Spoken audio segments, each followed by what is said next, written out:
Es un gusto estar con ustedes. Ahora sí vamos a empezar el día de hoy. Hay niños que cuando son chiquitos tienes que estimularlos con una situación externa. Ojo, esto no significa que el Olam Abba sea un estímulo externo. Significa que a veces las personas utilizan el concepto del Olam Abba como un estímulo externo para hacer ciertas cosas que no quieren hacer. ¿Ok? Ojo, lo aclaro desde ahorita para que no sea luego una confusión. No estoy diciendo, ni el Rambam pretende decir, que el Olam Abba no existe. El Olam Abba es uno de los fundamentos del judaísmo, de la convicción del judaísmo. No de la fe solamente, sino de la fe de convicción lógica del judaísmo. ¿Ok? Y entonces nos dice que hay niños que no entienden, sus papás les dicen, mi hijito, aprende a leer, aprende a escribir en el contexto de su época. Pero los niños prefieren jugar, prefieren ensuciarse con el lodo, prefieren jugar en la calle con sus amigos, divertirse, pasar el tiempo. ¿Qué niño entiende en el momento en el que rigurosamente tiene que despertarse en un horario para ir a una escuela y estar escuchando a un maestro que le está enseñando unos extraños símbolos a los cuales les llama letras, para luego conjugarlos y después darle un sentido a la conjugación de estas letras en palabras, y las palabras en frases y las frases en oraciones, oraciones en párrafos y párrafos en páginas, páginas en libros, libros en ideas? ¿A qué niño le atraen las matemáticas? ¿A qué niño le atraen las ciencias? ¿A qué niño le atrae la ética y la moral? Son niños. Entonces el buen maestro, va a saber estimular de manera positiva al niño y en ocasiones va a buscar estímulos externos de aquello que el niño entiende como algo agradable o como algo productivo o bueno. No que realmente lo sea, pero que el niño entiende que es bueno. Y entonces va a estimular el maestro positivo, no le va a pegar a su hijo o a su alumno para que aprenda, sino que va a buscar un estímulo externo para asociar el estímulo externo con la responsabilidad que este niño no quiere cumplir. Y le va a prometer un higo, que si estudia bien le va a dar un higo o un dátil al final del estudio, los dulces de aquella época. Hasta que al final el niño va a crecer y el dátil y el higo le va a parecer poca cosa. Y entonces el maestro le va a ofrecer algo que sí le interese, unos zapatos, una camisa, cosas que eran un gran lujo en aquella época, en la época del Rambam. Y así sucesivamente, hasta que en algún momento el alumno va a tener que ser estimulado quizás con una moneda. Y ahí es donde viene el error. Y ahí es donde viene la tergiversión. El buen maestro tendrá que impulsar a su alumno para poder llegar a la madurez de entender que el mejor premio de su esfuerzo, que el mejor premio de su dedicación es la misma sabiduría adquirida a través del estudio. Que no hay mayor pago para alguien que se dedicó a estudiar que el tener las herramientas educativas adquiridas después de años de estudio. Pero si un mal maestro piensa que siempre se va a tener que estimular al alumno con un estímulo externo, lo va a perpetuar y lo va a convertir en un niño eterno. A esto es a lo que nos referimos, con que personas de desarrollo físico o de madurez física no necesariamente tienen la madurez espiritual o la madurez emocional. Porque hay muchas personas que siempre, desde chiquitos, han estado acostumbrados a que todo lo que se hace para conseguir un fin externo a lo que realmente es valioso, que es el propio crecimiento interno. En ningún momento he dicho que las personas que actúan mal o las personas que hacen cosas negativas no van a tener una consecuencia grave y a veces gravísima por sus malas acciones. Lo que sí hay que entender es que estas consecuencias no necesariamente son castigos. Hay veces que el castigo es mucho menos que una consecuencia. El creador del universo, Hashem, no es un castigador, es un educador. Si acaso lo tuviéramos que comparar entre uno y el otro. ¿Y por qué lo digo así? El que castiga por frustración es un perverso, es un tirano, un padre, una madre, que castigan a sus hijos por enojo o por frustración. No digo que no suceda o que no pueda suceder, pasa. Pero quien castiga a sus hijos por enojo o por frustración, lo hace por su incapacidad de manejar la situación, por su desconocimiento y su propia inmadurez, por su propia frustración. No porque realmente busca el beneficio o el crecimiento de su hijo o de su alumno. Eso es algo que no es compatible para nada con el Creador, de ninguna manera. Pero hay otras personas maduras, hay otras personas espiritualmente preparadas, que sí pueden dar un castigo simbólico a un alumno, o a un hijo, o a una persona que necesita aprender una lección y que está bajo la autoridad de uno o la guía de uno. Uno sí puede dar, y incluso en ocasiones debe de dar, un castigo simbólico. ¿Qué es un castigo simbólico? Bueno, es algo parecido a lo que dice el Rambam, pero en el sentido opuesto. Así como hay niños que no entienden que el mayor beneficio de estudiar, de aprender, de ser educados es la propia educación, también hay niños que no van a entender la consecuencia directa de su acto porque no tienen todavía la madurez para entenderlo. A eso es a lo que me refiero salir del kinder. En el kinder, entonces, te van a tener que poder poner límites. En el kinder emocional, te van a tener que poner límites. Te van a poner que establecer reglas que implican castigos o consecuencias indirectas. La consecuencia directa nunca es un castigo, son consecuencias indirectas a lo que está uno haciendo mal. Por ejemplo,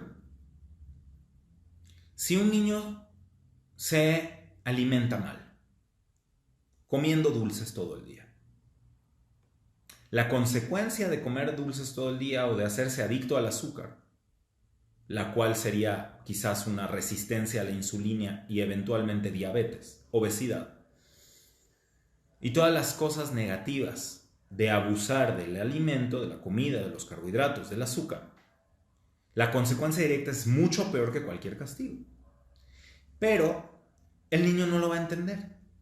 Entonces, ¿qué tal si alguien tiene una disfunción alimenticia? Que el papá le dice, si sigues comiendo dulces a escondidas, lo cual te hace daño, entonces, dependiendo de la edad del niño, le va a poder decir, te voy a tener que quitar tu Xbox, tu PlayStation, yo qué sé. Al niño sí le va a doler eso. O si un niño en algún momento tiene una influencia negativa en su vida, de alguien que lo va a llevar hacia el mal, hacia su autodestrucción, entonces el educador o el padre o la madre entonces a veces le tienen que dar un castigo externo, como un estímulo externo. Lo mejor son los estímulos positivos, pero hay veces que hay que hacer que el niño o que el hijo entienda de manera sensorial que lo que está haciendo no está bien,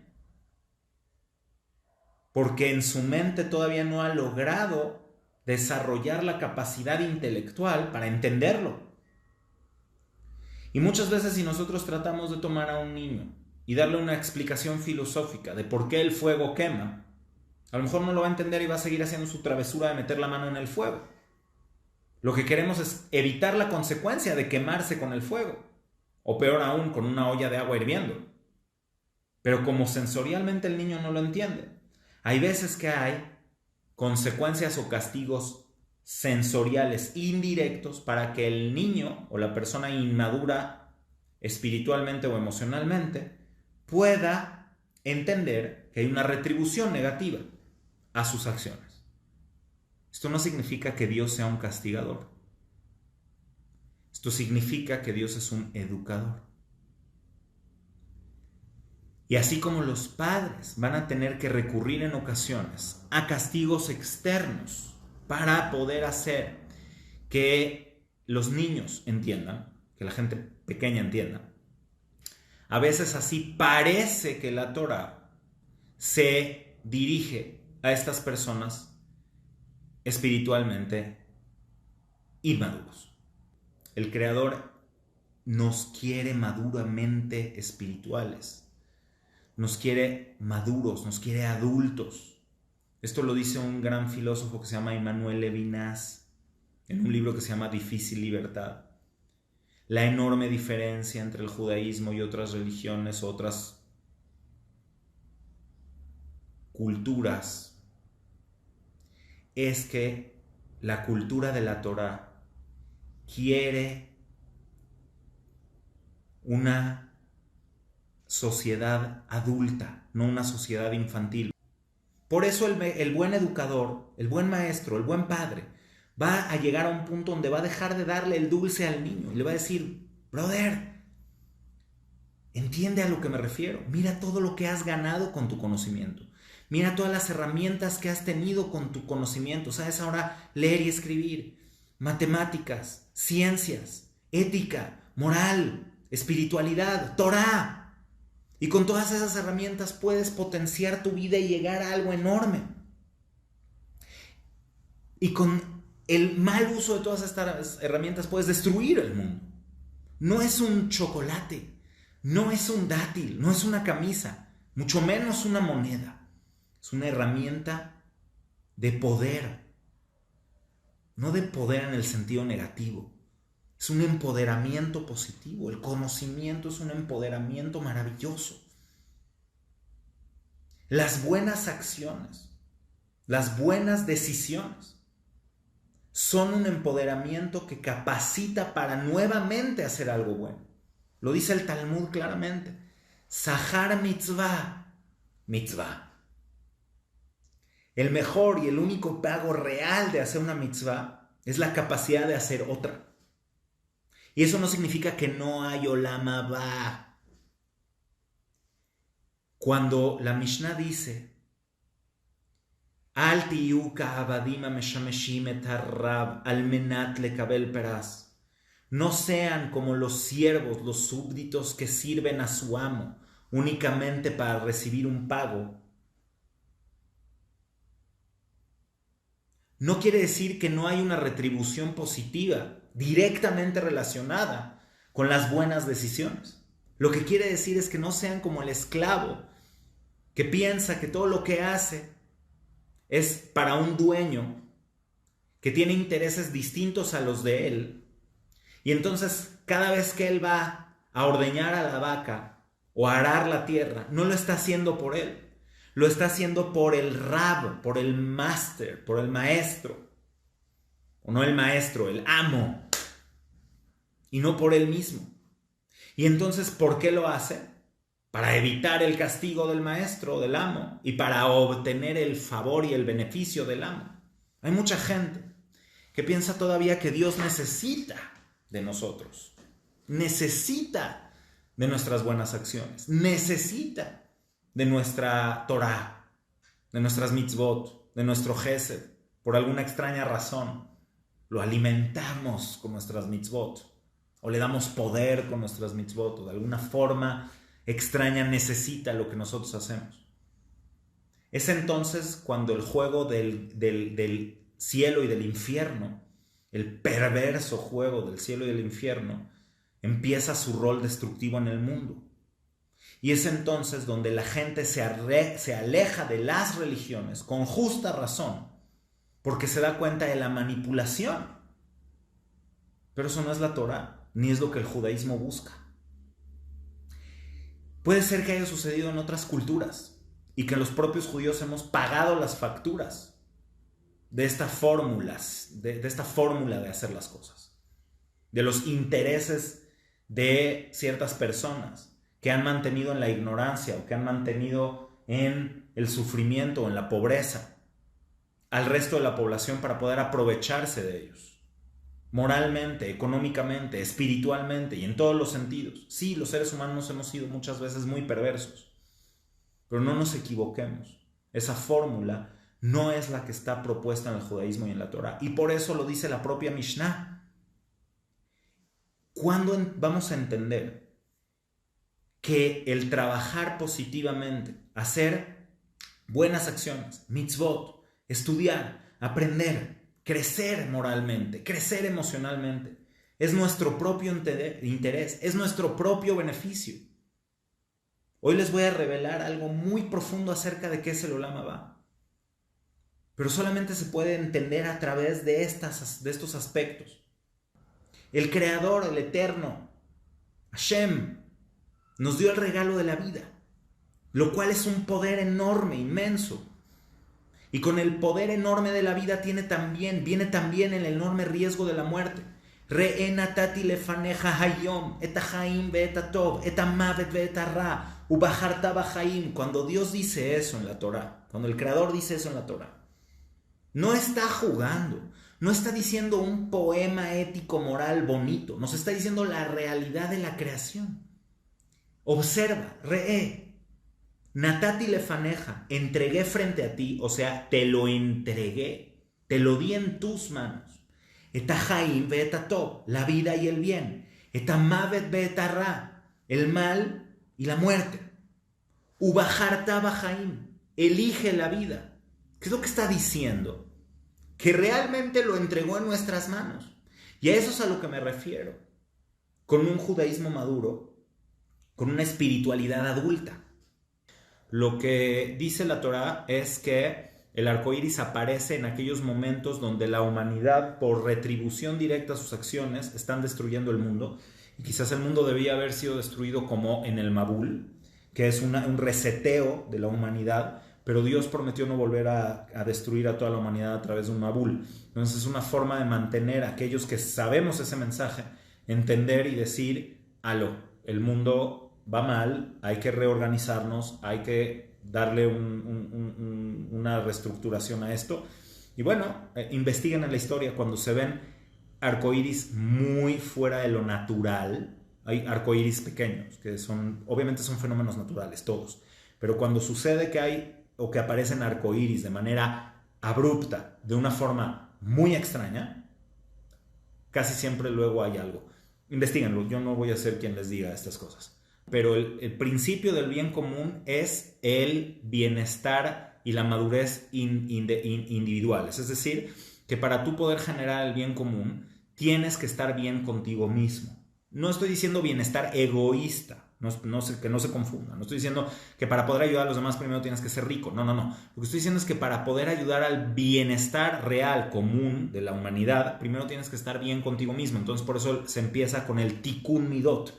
Tienes que hacer tikkun de tus medidas de conducta, de tu propio ser, de tu propia esencia, para poder ser lo mejor que puedes ser y entonces también contribuir de manera directa e inmediata al resto de la humanidad, porque siendo una persona positiva vas a ayudar a todos también de una manera poco o mucho, pero mucho más que tratar de hacerlo de manera externa o superficial. Gracias a todas, gracias a todos, me despido, que tengan el mejor día y que pronto veamos las mejores noticias para Israel y para toda la humanidad. Gracias a todas y a todos, bye bye.